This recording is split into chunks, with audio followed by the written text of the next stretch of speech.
Hi, Ken McKim for Trouble Report. I'm at Hobo Sound. Stuart Lehrman, Tony Shanahan, their studio, they've lent me this room and their tape machine. They were kind enough to do that.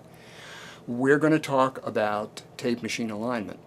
This is Magnetic Reference Laboratory's alignment tape. It's printed at a particular level in magnetism. The important thing is the number. 250. That's where this tape was printed. And that's going to affect how we set the machine up. You'll hear numbers like +6 over 185. All right, 185 was the convention before this tape. It was 185 nanowebers per meter, and we refer back to that a lot. So that would be 6 dB over 185, which would be the same thing as 3 dB over 250. Most sessions are aligned for 370 nanowebers per meter, which is another 3 dB over 250. So what does that mean when I'm aligning? I'm going to play back the 1K section of this test tape. Instead of aligning the meter to 0, I'm going to align it to -3.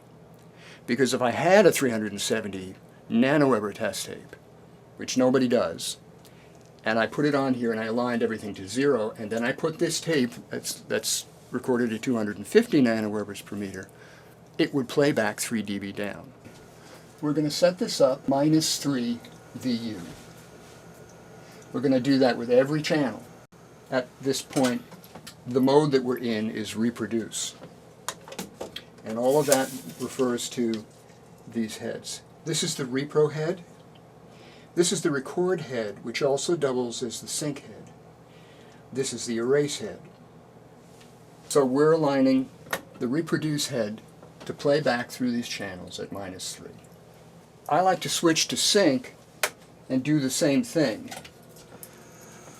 It saves you a trip to the channel remote to have to switch modes, and it also saves you having to spool through the tape an extra time to get to the high frequency section, which is the next part of this. Now we're going to do the same thing that we did in repro on sync. That's the rule. When you're using test tapes, everything you do in repro, you do in sync. We're going to leave it in sync, and we're going to go find the high frequency playback section. I use the 1K section at the end. There's usually about 2 minutes of 1K. And if you're looking for the 10K section, it's usually about 7 minutes and 50 seconds behind the top of that 1K section. Then we're going to align sync high frequency. We'll flip back to repro and align repro high frequency. So we're doing sync high frequency to -3. This machine is in fairly decent alignment, so I don't have to do too much work. Then we'll switch back to repro, and we'll align high frequency in repro. Now I know what you're thinking. What do we do about bass? We're going to play back the bass section, and we're going to play back 100 Hertz and align low frequency? No. We're going to do that during the record process, so you're going to want to hang around for that because there's something you're not expecting. If you were dealing with tones that were already recorded on a piece of tape, you always align those to 0. The tape's already recorded, and you want to set repro for 0 in both repro and sync. So we're moving on to the record part of this alignment. The first step in the record process is to set bias for the kind of tape that you're using. And that's always been considered a little bit of a black art. Bias is a high frequency tone that's printed on the tape. It's typically over 250,000 cycles per second. If we were just to try to print something on tape without bias, all we'd hear mostly is high frequency stuff. Bias is that cushion of air magnetically, and then audio can just flow onto the tape. We're going to use a high frequency tone of our own, which happens to be 10K. We're going to set this oscillator so that there's a convenient reading on the meter.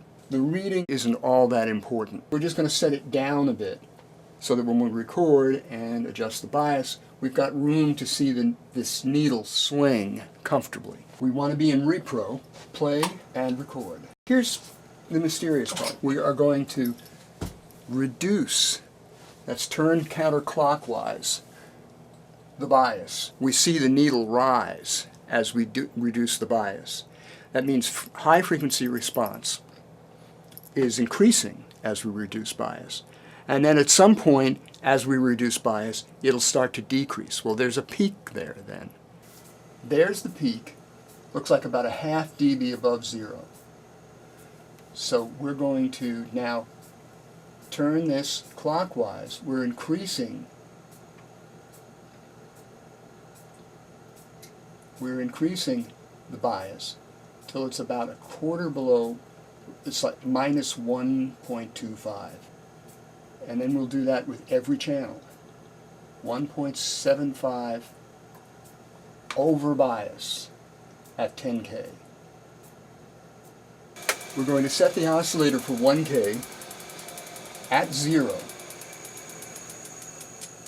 And now we're going to adjust record gain or record level for the speed that we're at to give us 0 VU. Record level is set.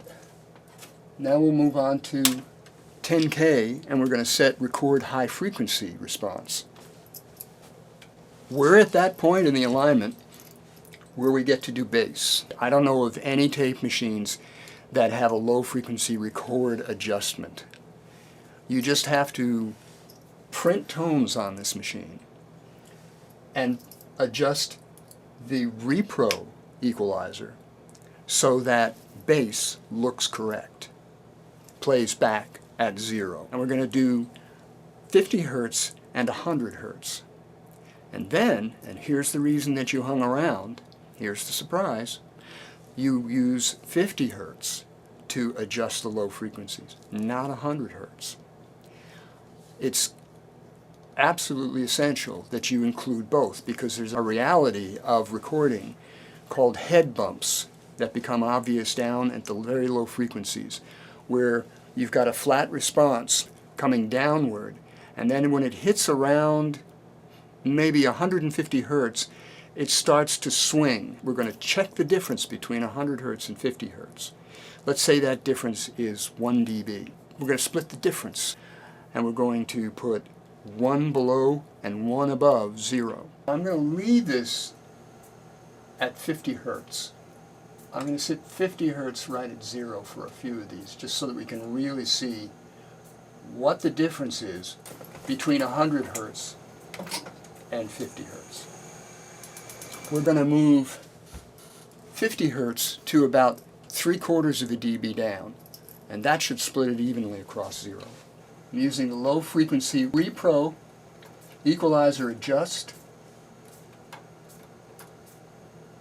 100 Hertz is coming back at +1, so we need to set 50 Hertz at -1, or maybe just a tad below it.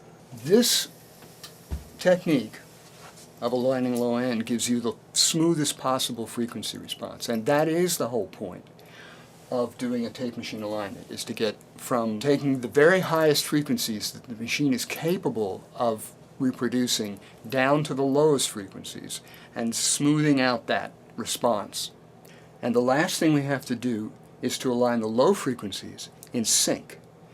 Not every machine has that capability. This one does. Most modern machines do. We're going to do that here. It's the same drill. We're going to compare 100 Hertz and 50 Hertz. We're going to split the difference across 0, and we're going to use 50 Hertz to align the low frequency sync equalizer. A few things can affect your alignment. The azimuth is one, can affect high frequency pretty significantly. Dirt. If you see something, if you see a track that's acting erratically or suddenly the response falls off, don't just go for an equalizer and try to correct that, because it could be a speck of dirt. That's it. You done? Go make musical history.